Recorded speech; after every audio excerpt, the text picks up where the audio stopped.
ब्रह्मधारी शिक्षण संस्थान के मैथ क्लासेस में आप सभी का स्वागत है। आज हम क्लास 10 का प्रश्नावली 6.4 का क्वेश्चन नंबर 5 को सॉल्व करेंगे। क्वेश्चन दिया हुआ है, एक त्रिभुज ए बी सी की भुजाओं ए बी बी सी और सी ए के मध्य बिंदु, यहाँ पर ए बी सी और सी ए का मध्य बिंदु क्रमशः डी ई और एफ है।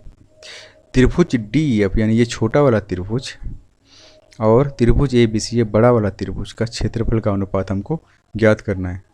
हम देख रहे हैं कि दिया हुआ है कि ए बी का मध्य बिंदु डी है, ए सी का मध्य बिंदु ई है और बी सी का मध्य बिंदु एफ है।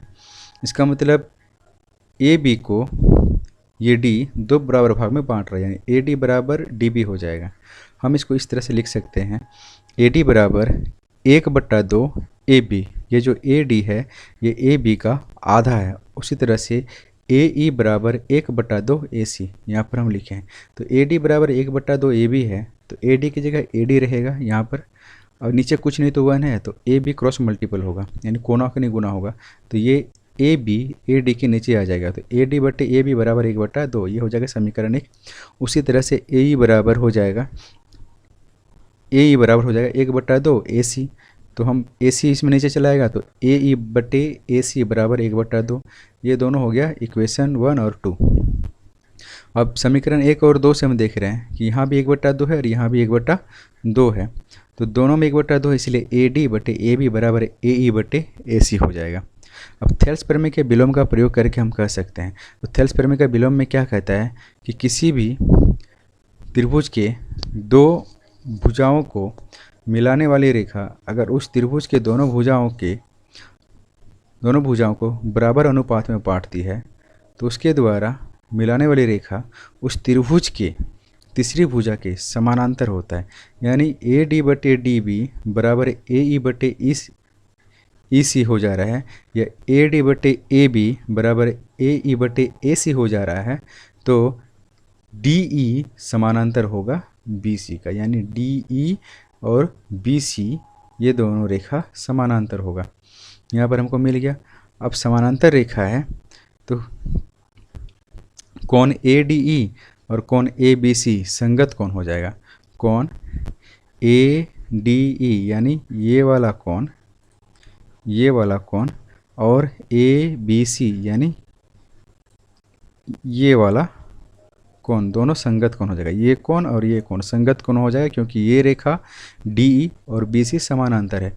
उसी तरह से कोण ए ई डी और कोण ए सी बी बराबर हो जाएगा कोण ए ई डी यानी ये वाला कोण। बताए थे कि जो भी कोण में इस तरह से बीच वाला रहेगा हम लोग उसी को आइडेंटिफाई करेंगे। तो यहाँ पर अभी बीच में कौन है, ए ई डी, तो ई है बीच में, तो इसलिए ये कोण हो जाएगा। उसी तरह ए सी ई ये वाला कोण, यानी ये कोण ए ई डी और ए सी ई दोनों संगत कोण से बराबर हो जाएगा।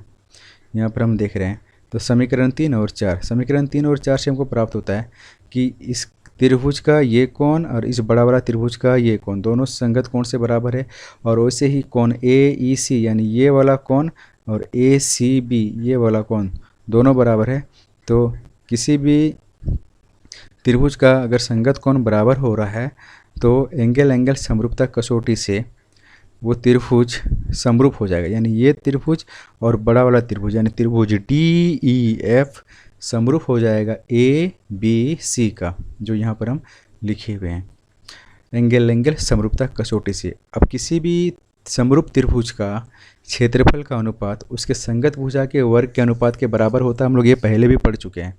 तो एरिया ऑफ त्रिभुज डी ई एफ यानी ये छोटा त्रिभुज का क्षेत्रफल और बटे बड़ा त्रिभुज का क्षेत्रफल यानी ए बी सी, तो एरिया ऑफ त्रिभुज डी ई एफ बटे एरिया ऑफ त्रिभुज ए बी सी का क्षेत्रफल बराबर हो जाएगा उसके संगत भुजा के वर्ग के अनुपात के बराबर।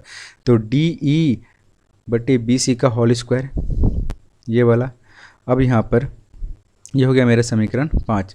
तो यहाँ पर हो रहा है समरूप त्रिभुज के क्षेत्रफल का अनुपात उनके संगत भुजाओं के वर्गों के अनुपात के बराबर होता है, यानी समान होता है।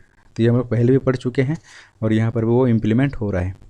परंतु डी त्रिभुज ए बी सी की भुजा ए बी और ए सी के क्रम से मध्य बिंदु को मिलाने वाली रेखा है। यानी हम जानते हैं कि जो डी ई है, ये जो डी ई है ये बी सी को,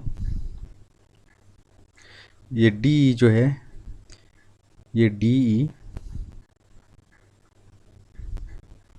त्रिभुज ए बी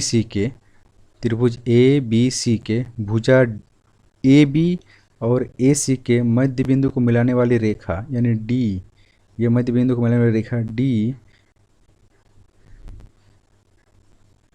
का 1/2 है, यानी ये बी सी का 1/2 होता है। क्योंकि हम लोग जानते हैं कि जब किसी त्रिभुज के दो भुजाओं के मध्य बिंदु को मिलाने वाली रेखा तीसरी भुजा के समानांतर तथा आधी होती है, यानी ये जो डी ई है ये बी सी के समानांतर हो जाएगा और बी सी का ये आधा भी हो जाएगा। तो हम लिख सकते हैं डी ई बराबर 1/2 बी सी। तो यहाँ पर लिखे हैं डी ई बराबर 1/2 बी सी। ये हो गया समीकरण 6। 5 और 6 से हमको प्राप्त हो रहा है कि एरिया ऑफ त्रिभुज डी एफ बटे एरिया ऑफ त्रिभुज ए बी सी। तो अब यहाँ पर डी ई की जगह हम लिख सकते हैं, यहाँ पर डी ई की जगह यहाँ डी ई तो यहाँ स्क्वायर है, तो हम यहाँ लिख सकते हैं डी ई की जगह 1/2 बी सी का स्क्वायर। और नीचे मेरा बी सी है तो यहाँ भी हम बी सी लिख दिए। अब बी सी ख़त्म हो जाएगा, ठीक है। तो अब मेरे पास क्या बचेगा 1/2 का होल स्क्वायर। तो 1/2 का होल स्क्वायर 1 का स्क्वायर 1 हो जाएगा और 2 का स्क्वायर 4 हो जाएगा। यानी हम कह सकते हैं कि डी एरिया ऑफ त्रिभुज डी ई एफ बटे एरिया ऑफ त्रिभुज ए बी सी बराबर 1/4 हो जाएगा। यानी एरिया ऑफ त्रिभुज डी ई एफ अनुपात एरिया ऑफ त्रिभुज ए बी सी बराबर 1/4 होगा। धन्यवाद।